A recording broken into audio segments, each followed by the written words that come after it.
ಈಗಾಗಲೇ ಟಿವಿಕೆ ತಮಿಳುನಾಡಲ್ಲಿ ಅತಿ ದೊಡ್ಡ ಪಕ್ಷವಾಗಿ ಹೊರಹೊಮ್ಮಿದೆ. ಈ ಹಿನ್ನೆಲೆಯಲ್ಲಿ ಸರ್ಕಾರ ರಚನೆಗೆ ಬೇಕಾದ ಎಲ್ಲ ಸಿದ್ಧತೆಗಳನ್ನ ಮಾಡಿಕೊಳ್ಳಲಾಗ್ತಾ ಇದೆ.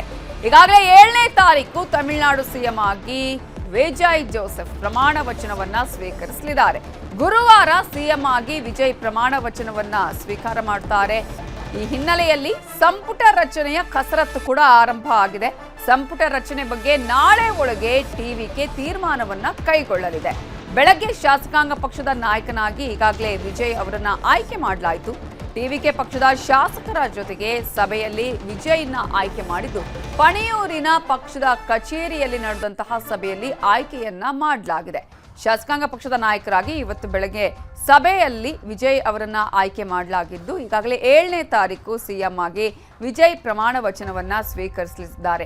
ತಮಿಳುನಾಡಿನ ಜನ ಅಭೂತಪೂರ್ವ ಗೆಲುವನ್ನ ಕೊಟ್ಟಿದ್ದಾರೆ. ಮೊದಲ ಬಾರಿಗೆ ಪಕ್ಷವನ್ನ ಕಟ್ಟಿ, ಮೊದಲ ಬಾರಿಗೆ ಸ್ಪರ್ಧೆ ಮಾಡಿ, ಮೊದಲ ಬಾರಿಗೆ ಮುಖ್ಯಮಂತ್ರಿ ಪಟ್ಟವನ್ನ ಅಲಂಕರಿಸ್ತಾ ಇದ್ದಾರೆ ವಿಜಯ್. ಈ ಹಿನ್ನೆಲೆಯಲ್ಲಿ 7ನೇ ತಾರೀಕೆ ಸಿಎಂ ಆಗಿ ಪ್ರಮಾಣ ವಚನವನ್ನ ಸ್ವೀಕರಿಸಲಿದ್ದಾರೆ. ಇನ್ನು ಆ ಪ್ರಮಾಣ ವಚನ ಕಾರ್ಯಕ್ರಮಕ್ಕೂ ಕೂಡ ಎಲ್ಲಾ ರೀತಿಯ ಸಿದ್ಧತೆಗಳನ್ನ ಈಗಾಗಲೇ ಆರಂಭ ಮಾಡಲಾಗಿದೆ. ತಮಿಳುನಾಡು ಚುನಾವಣೆಯಲ್ಲಿ ಯಾರೂ ನಿರೀಕ್ಷೆ ಮಾಡದಷ್ಟು ಗೆಲುವನ್ನ ಅಲ್ಲಿನ ಮತದಾರರು ವಿಜಯ್ ಅವರ ಪಾರ್ಟಿಗೆ ಕೊಟ್ಟಿದ್ದಾರೆ.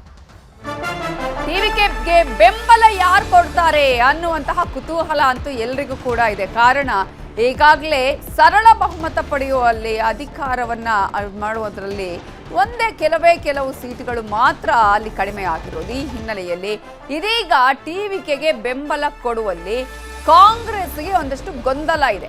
ಕಾಂಗ್ರೆಸ್ನ 5 ಶಾಸಕರಿಗೆ ಇನ್ನೂ ಕೂಡ ಹೈಕಮಾಂಡ್ ಗ್ರೀನ್ ಸಿಗ್ನಲ್ ಕೊಟ್ಟಿಲ್ಲ. ಚುನಾವಣೆಗೆ ಮೊದಲೇ ವಿಜಯ್ ಅವರು ಕಾಂಗ್ರೆಸ್ನ ಬೆಂಬಲವನ್ನ ಕೇಳಿದ್ರು, ನಾವು ಮೈತ್ರಿ ಆಗೋಣ ಅಂತ ಕೇಳಿದ್ರು. ಆಗ ಕಾಂಗ್ರೆಸ್ 40 ವರ್ಷಗಳ ಸಖ್ಯ ನಮಗೆ ಡಿಎಂಕೆ ಜೊತೆ ಇರೋದು, ಹಾಗಾಗಿ ಬೇಡ ಅನ್ನುವ ನಿರ್ಧಾರವನ್ನ ಮಾಡಿತ್ತು.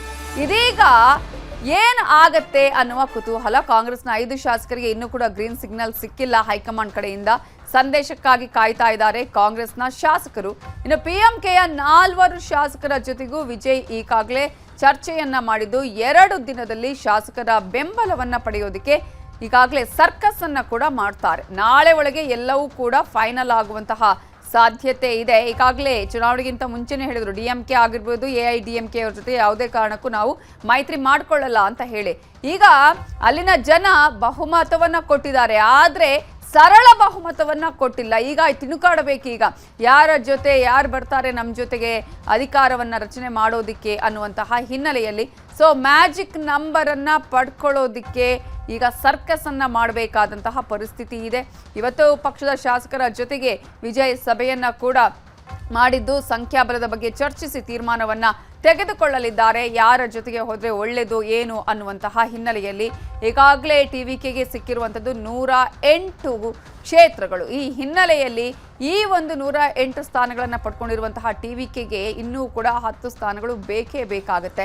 ಈ ಹಿನ್ನೆಲೆಯಲ್ಲಿ ಮ್ಯಾಜಿಕ್ ನಂಬರನ್ನು ಪಡ್ಕೊಳ್ಳುವಲ್ಲಿ ಅತಿ ದೊಡ್ಡ ಪಕ್ಷವಾಗಿ ಹೊರಹೊಮ್ಮಿದ್ರೂ ಕೂಡ ಸರಳ ಬಹುಮತವನ್ನು ಪಡ್ಕೊಳ್ಳುವಲ್ಲಿ ಸಕ್ಸಸ್ ಆಗಲಿಲ್ಲ ಟಿವಿಕೆ. ಜನ ಇನ್ನೂ ಕೂಡ ಒಂದು 10 ಸ್ಥಾನವನ್ನು ಕೊಡಬೇಕಾಗಿತ್ತು ಅನ್ನುವಂತಹದ್ದು ಕೂಡ ಈಗಾಗಲೇ ಅಲ್ಲಿನ ಜನರಿಗೂ ಕೂಡ ಅನಿಸಿರಬಹುದು.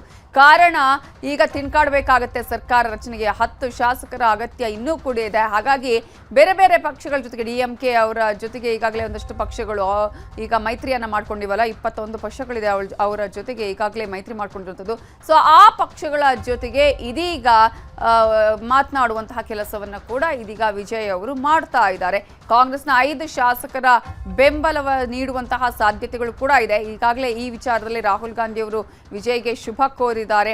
ಏನಾಗತ್ತೆ, ಯಾವ ರೀತಿಯಾಗಿ ಇದೀಗ ಮ್ಯಾಜಿಕ್ ನಂಬರ್ ಅನ್ನ ಪಡ್ಕೊಳ್ಳುವಲ್ಲಿ ಸಕ್ಸಸ್ ಆಗ್ತಾರೆ ವಿಜಯ್ ಅನ್ನುವಂತಹ ಕುತೂಹಲ ಇದೆ. ನಾಳೆ ಒಳಗೆ ಎಲ್ಲವೂ ಫೈನಲ್ ಆಗುವ ಸಾಧ್ಯತೆ ಇದೆ.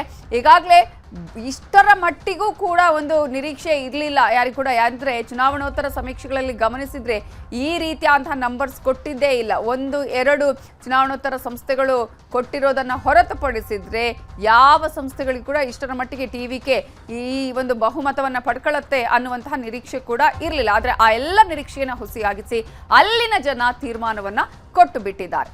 ಇದೇ ವಿಚಾರಕ್ಕೆ ಸಂಬಂಧಪಟ್ಟ ಹಾಗೆ ಇನ್ನಷ್ಟು ಡೀಟೇಲ್ಸ್ ಅನ್ನ ಕೊಡೋದಕ್ಕೆ ನಮ್ಮ ರಿಪೋರ್ಟರ್ ಕೃಷ್ಣ ಈಗ ನೇರ ಸಂಪರ್ಕದಲ್ಲಿ ಜಾಯಿನ್ ಆಗಿದ್ದಾರೆ. ಕೃಷ್ಣ, ಈಗಾಗಲೇ ಸರ್ಕಾರ ರಚನೆಗೆ ಎಲ್ಲ ಸಿದ್ಧತೆಗಳನ್ನ ಕೂಡ ಟಿವಿಕೆ ಹಾಗೆಯೇ ವಿಜಯ್ ಅವರು ಮಾಡ್ಕೊಳ್ತಾ ಇದ್ದಾರೆ. 7ನೇ ತಾರೀಕಿಗೆ ಪ್ರಮಾಣ ವಚನ ಸ್ವೀಕರಿಸುವುದು ಅಂತಹ ಹಿನ್ನೆಲೆಯಲ್ಲಿ ಯಾವ ರೀತಿಯಾಗಿ ಸಂಪುಟದ ಸರ್ಕಸ್ ನಡೀತಾ ಇದೆ ಅನ್ನೋದು ಒಂದು ಕಡೆ ಆದ್ರೆ, ಇದೀಗ ಸರಳ ಬಹುಮತವನ್ನ ಪಡ್ಕೊಳ್ಳೋದಕ್ಕೆ ಅಂದ್ರೆ ಈಗ ಮ್ಯಾಜಿಕ್ ನಂಬರ್ ಅನ್ನ ದಾಟೋದಕ್ಕೆ ಯಾವ್ಯಾವ ಪಕ್ಷಗಳ ಜೊತೆಗೆ ಈಗ ಮೈತ್ರಿ ಆಗುವಂತಹ ಚಾನ್ಸಸ್ ಇದೆ, ಮಾತುಕತೆ ಆಗುವಂತಹ ಚಾನ್ಸಸ್ ಇದೆ. ನವಿತಾ, ತಮಿಳುನಾಡು ವಿಧಾನಸಭಾ ಕ್ಷೇತ್ರದಲ್ಲಿ ಕ್ಷಣ ಕ್ಷಣಕ್ಕೂ ಬೆಳವಣಿಗೆಗಳಾಗ್ತಾ ಇರುವಂತದ್ದು ಅತಂತ್ರ ಪರಿಸ್ಥಿತಿ ಅಲ್ಲಿ ಬಂದಿದೆ. ಈಗಾಗಲೇ ದೊಡ್ಡ ಪಕ್ಷವಾಗಿ ನಟ ವಿಜಯ್ ಅವರ ಟಿವಿಕೆ ಪಕ್ಷ ಹೊರಹೊಮ್ಮಿದ್ರು ಕೂಡ ಅವರಿಗೆ ಸಂಖ್ಯಾಬಲದ ಕೊರತೆ ಇದೆ. ಹಾಗಾಗಿನೇ ಯಾವ ಪಕ್ಷದ ಶಾಸಕರನ್ನ ಸಂಪರ್ಕ ಮಾಡಿ ಬೆಂಬಲವನ್ನು ತೆಗೆದುಕೊಂಡ್ರೆ ಒಳ್ಳೆಯದು ಅನ್ನೋದ್ರ ಬಗ್ಗೆ ಈಗ ಚರ್ಚೆ ಆಗ್ತಾ ಇರುವಂತದ್ದು ಟಿವಿಕೆ ಪಕ್ಷದ ಶಾಸಕರ ಜೊತೆಗೆ. ಇವತ್ತು ಮಧ್ಯಾಹ್ನ ತಮಿಳುನಾಡಿನ ಚೆನ್ನೈನಲ್ಲಿ ನಟ ವಿಜಯ್ ಅವರು ಶಾಸಕರ ಜೊತೆ ಸಮಾಲೋಚನೆ ನಡೆಸೋದ್ರ ಮುಖಾಂತರವಾಗಿ ಶಾಸಕರಿಂದ ಅಭಿಪ್ರಾಯ ಕೂಡ ಸಂಗ್ರಹ ಮಾಡಿದ್ದಾರೆ. ಅಂತಿಮವಾಗಿ ಶಾಸಕರೆಲ್ಲರೂ ಕೂಡ ಒಮ್ಮತದ ಆಧಾರದ ಮೇಲೆ ಈಗ ಶಾಸಕಾಂಗ ಪಕ್ಷದ ನಾಯಕರಾಗಿ ನಟ ವಿಜಯ್ ಅವರು ಕೂಡ ಆಯ್ಕೆಯಾಗಿದ್ದಾರೆ. ಶಾಸಕಾಂಗ ಪಕ್ಷದ ನಾಯಕರಾಗಿ ಆಯ್ಕೆಯಾದ ಬಳಿಕವಾಗಿ ನೂತನ ಶಾಸಕರೆಲ್ಲರೂ ಕೂಡ ಅವರಿಗೆ ಅಭಿನಂದನೆ ಕೂಡ ಸಲ್ಲಿಸಿರುವಂತದ್ದು. ಅದಾದ ಬಳಿಕವಾಗಿ ಈಗ ಸರ್ಕಾರ ರಚನೆಗೆ ಬೇಕಾದಂತ ಶಾಸಕರ ಸಂಖ್ಯಾಬಲವನ್ನ ಯಾವ ರೀತಿಯಾಗಿ ಕ್ರೋಢೀಕರಣ ಮಾಡಬೇಕು ನಿಟ್ಟಲು ಕೂಡ ಚರ್ಚೆಯನ್ನು ಮಾಡಿದ್ದಾರೆ. ಮತ್ತೆ ಶಾಸಕರ ಜೊತೆ ಚರ್ಚೆ ಮಾಡಿದ ಸಂದರ್ಭದಲ್ಲಿ ಎಐಡಿಎಂಕೆ ಜೊತೆಗೆ ಹೋದ್ರೆ ಒಳ್ಳೆಯದಾ ಅಥವಾ ಕಾಂಗ್ರೆಸ್ ಶಾಸಕರು ಮತ್ತೆ ಪಕ್ಷೇತರ ಶಾಸಕರ ಬೆಂಬಲವನ್ನು ತೆಗೆದುಕೊಳ್ಳೋದ್ರ ಮುಖಾಂತರವಾಗಿ ಸರ್ಕಾರ ರಚನೆ ಮಾಡಿದ್ರೆ ಒಳ್ಳೆಯದಾ ಅನ್ನೋದ್ರ ಬಗ್ಗೆ ಕೂಡ ಚರ್ಚೆ ಆಗಿರುವಂತದ್ದು. ಅಂತಿಮವಾಗಿ ಈಗಾಗಲೇ ನಟ ವಿಜಯ್ ಅವರು ಒಂದಷ್ಟು ಎಐಡಿಎಂಕೆ ಅವರ ಶಾಸಕರ ಜೊತೆಗೆ ಸಂಪರ್ಕವನ್ನು ಕೂಡ ಮಾಡಿದ್ದಾರೆ ಅನ್ನುವಂಥದ್ದು, ಆ ಒಂದು ಶಾಸಕರ ಬೆಂಬಲವನ್ನು ಕೂಡ ಕೇಳಿದ್ದಾರೆ ಅನ್ನುವಂಥದ್ದು. ಆದರೆ ಈಗ ಎಐಡಿಎಂಕೆ ಅವರು ಕೂಡ ಇಲ್ಲ ಒಂದ್ ಕಡೆ ಎಐಡಿಎಂಕೆ ಅವರು ಕೂಡ ಒಂದು ರೀತಿ ಬಾಹ್ಯ ಬೆಂಬಲವನ್ನ ಘೋಷಣೆ ಮಾಡುವಂತ ನಿಟ್ಟಿನಲ್ಲಿ ಕೂಡ ಇಲ್ಲ ಒಂದ್ ಕಡೆ ಮುಂದಾಗಿದ್ದಾರೆ ಅಂತ ಕೂಡ ಹೇಳಲಾಗ್ತಾ ಇದೆ. ಮತ್ತೊಂದು ಕಡೆ ಕಾಂಗ್ರೆಸ್ನ 5 ಶಾಸಕರು ಕೂಡ ತಟಸ್ಥ ನಡೆಯನ್ನು ತೋರಿದ್ದಾರೆ. ಇನ್ನೂ ಕೂಡ ಹೈಕಮಾಂಡ್ ನಾಯಕರಿಂದ ಅವರಿಗೆ ಸ್ಪಷ್ಟವಾದ ಸಂದೇಶವನ್ನು ಬಂದಿಲ್ಲ. ರಾಹುಲ್ ಗಾಂಧಿ ಅವರು ನಿನ್ನೆ ದಿನ ನಟ ವಿಜಯ್ ಅವರಿಗೆ ಶುಭವನ್ನು ಕೋರಿದ್ರೆ ಬಿಟ್ರೆ ಇಲ್ಲ ಒಂದ್ ಕಡೆ ಅವರಿಗೆ ಶಾಸಕರು ಬೆಂಬಲವನ್ನ ಕೊಡ್ತಾರೆ ಅನ್ನೋ ನಿಟ್ಟಿನಲ್ಲಿ ಕೂಡ ಯಾವುದೇ ರೀತಿಯ ಸಂದೇಶವನ್ನು ಕೊಟ್ಟಿಲ್ಲ. ಮತ್ತೊಂದು ಕಡೆ ಕೆ.ಸಿ. ವೇಣುಗೋಪಾಲ್ ಅವರು ಕೂಡ ಸುಳಿವನ್ನ ಕೊಟ್ಟಿದ್ದಾರೆ. ಹಾಗಾಗಿನೇ ಕಾಂಗ್ರೆಸ್ ಶಾಸಕರು ಎಲ್ಲೊಂದ್ ಕಡೆ ಒಂದಷ್ಟು ಡಿಮ್ಯಾಂಡ್ ಅನ್ನ ಕ್ರಿಯೇಟ್ ಮಾಡ್ಕೊಂಡು ಹೋಯ್ತು ಅಂತಂದ್ರೆ ಆ ಸಂಪುಟದಲ್ಲಿ ಸ್ಥಾನಮಾನಗಳು ಹೆಚ್ಚಿಗೆ ಸಿಗುತ್ತೆ ಅನ್ನೋ ಒಂದು ವಿಶ್ವಾಸ ಕೂಡ ಇದೆ. ಹಾಗಾಗಿನೇ ಇಲ್ಲ ಒಂದ್ ಕಡೆ ಟಿವಿಕೆ ಪಕ್ಷದವರು ಆಹ್ವಾನ ಮಾಡ್ತು ಅಂದ್ರೆ ಅವಾಗ ನಾವು ಡಿಮ್ಯಾಂಡ್ ಅನ್ನ ಮಾಡಬಹುದು, ಸಚಿವ ಸ್ಥಾನವನ್ನು ಕೇಳಬಹುದು. ಆಗ ಇಲ್ಲ ಒಂದ್ ಕಡೆ ಸಚಿವ ಸ್ಥಾನ ತೆಗೆದುಕೊಂಡು ಅಂತಿಮವಾಗಿ ತಮಿಳುನಾಡಲ್ಲಿ ತಮ್ಮದೇ ಆದ ತಂತ್ರಗಾರಿಕೆ ಮುಖಾಂತರವಾಗಿ ಪಕ್ಷವನ್ನ ಸದೃಢಗೊಳಿಸಬಹುದು ಅನ್ನೋದು ಕೂಡ ಕಾಂಗ್ರೆಸ್ ಶಾಸಕರ ಲೆಕ್ಕಾಚಾರ ಆಗಿದೆ. ಮತ್ತೊಂದು ಕಡೆ ಪಿಎಂಕೆ ಪಕ್ಷ ಕೂಡ 4 ಸ್ಥಾನಗಳು ಗೆದ್ದಿದೆ. ಮತ್ತೊಂದು ಕಡೆ ಪಕ್ಷದವರು ಕೂಡ 1-2 ಕ್ಷೇತ್ರಗಳು ಕೂಡ ಗೆದ್ದಿದ್ದಾರೆ. ಹೀಗಾಗಿ ಅವ್ರನ್ನ ಸೆಳೆದ್ರೆ ಯಾವ ರೀತಿಯಾಗಿ ಸರ್ಕಾರವನ್ನು ರಚನೆ ಮಾಡಬಹುದು ನಿಟ್ಟಲ್ಲಿ ಕೂಡ ಏನು ಟಿವಿಕೆ ಪಕ್ಷದ ನಾಯಕರಾಗಿರ್ತಕ್ಕಂಥ ನಟ ವಿಜಯ್ ಅವರು ತಂತ್ರಗಾರಿಕೆಯಲ್ಲಿ ಈಗ ಮುಳುಗಿರುವಂತದ್ದು. ಬಹುಶಃ ಇಲ್ಲ ಒಂದ್ ಕಡೆ ಎಐಡಿಎಂಕೆ ಅವರ ಕೆಲ ಶಾಸಕರ ಜೊತೆ ಸಂಪರ್ಕವನ್ನ ನಟ ವಿಜಯ್ ಅವರು ಸಾಧಿಸಿದ ಸಂದರ್ಭದಲ್ಲಿ ಅವರು ಕೂಡ ಬೆಂಬಲ ಕೊಡುವಂತ ನಿಟ್ಟಿನಲ್ಲಿ ಕೂಡ ಮನಸ್ಸನ್ನ ಮಾಡಿದ್ರು ಅನ್ನೋದು ಹೇಳಲಾಗ್ತಾ ಇದೆ. ಆದರೆ ಎಐಡಿಎಂಕೆ ಇಂದನೂ ಕೂಡ ಒಂದು ಸ್ಪಷ್ಟವಾದಂತಹ ಮಾಹಿತಿ ಇನ್ನೂ ಕೂಡ ಹೊರಗಡೆ ಬಂದಿಲ್ಲ. ಮತ್ತೊಂದು ಕಡೆ ಟಿವಿಕೆ ಪಕ್ಷದ ನಾಯಕರು ಕೂಡ ಎಲ್ಲ ಒಂದ್ ಕಡೆ ಸುಳಿವನ್ನ ಕೊಟ್ಟಿಲ್ಲ. ಇದ್ರ ನಡುವೆ ಮೇ 7ನೇ ತಾರೀಕು ಮುಖ್ಯಮಂತ್ರಿಗಳಾಗಿ ಪ್ರಮಾಣ ವಚನವನ್ನ ತೆಗೆದುಕೊಳ್ಳುವಂತ ನಿಟ್ಟಲ್ಲೂ ಕೂಡ ಈಗಾಗಲೇ ನಟ ವಿಜಯ್ ಅವರು ಕೂಡ ಮುಂದಾಗಿದ್ದಾರೆ. ಏನು ಚೆನ್ನೈನ ಜವಾಹರಲಾಲ್ ನೆಹರು ಸ್ಟೇಡಿಯಂ ಏನಿದೆ ಅಲ್ಲಿ ದೊಡ್ಡ ಸಂಖ್ಯೆಯಲ್ಲಿ ಜನರನ್ನ ಸೇರಿಸೋದ್ರ ಮುಖಾಂತರವಾಗಿ ಪ್ರಮಾಣ ವಚನ ತೆಗೆದುಕೊಳ್ಳೋದ್ರ ಮುಖಾಂತರವಾಗಿ ಒಂದು ಕಡೆ ಮುಖ್ಯಮಂತ್ರಿ ಆಗುವಂತ ನಿಟ್ಟಲ್ಲಿ ಕೂಡ ಈಗಾಗಲೇ ತಂತ್ರಗಾರಿಕೆಯನ್ನು ಮಾಡಿದ್ದಾರೆ. ಹಾಗಾಗಿನೇ ಇವತ್ತು ಇಮೇಲ್ ಮುಖಾಂತರವಾಗಿ ತಮಿಳುನಾಡಿನ ಚೆನ್ನೈನಲ್ಲಿರತಕ್ಕಂಥ ಲೋಕಭವನಕ್ಕೂ ಕೂಡ ಈ ಒಂದು ಮಾಹಿತಿಯನ್ನು ರವಾನೆ ಮಾಡಿದ್ದಾರೆ. 108 ಕ್ಷೇತ್ರಗಳಲ್ಲಿ ನಾವು ಗೆದ್ದಿದ್ದೇವೆ, ನಮ್ಮದೇ ಪಕ್ಷ ದೊಡ್ಡ ಪಕ್ಷವಾಗಿದೆ, ಹಾಗಾಗಿ ಸರ್ಕಾರ ರಚನೆ ಮಾಡುವಂತ ನಿಟ್ಟಿನಲ್ಲಿ ನಮಗೆ ಅವಕಾಶ ಮಾಡಿಕೊಡಬೇಕು ನಿಟ್ಟಿನಲ್ಲಿ ಕೂಡ ಮಾಹಿತಿಯನ್ನು ರವಾನೆ ಮಾಡಿದ್ದಾರೆ.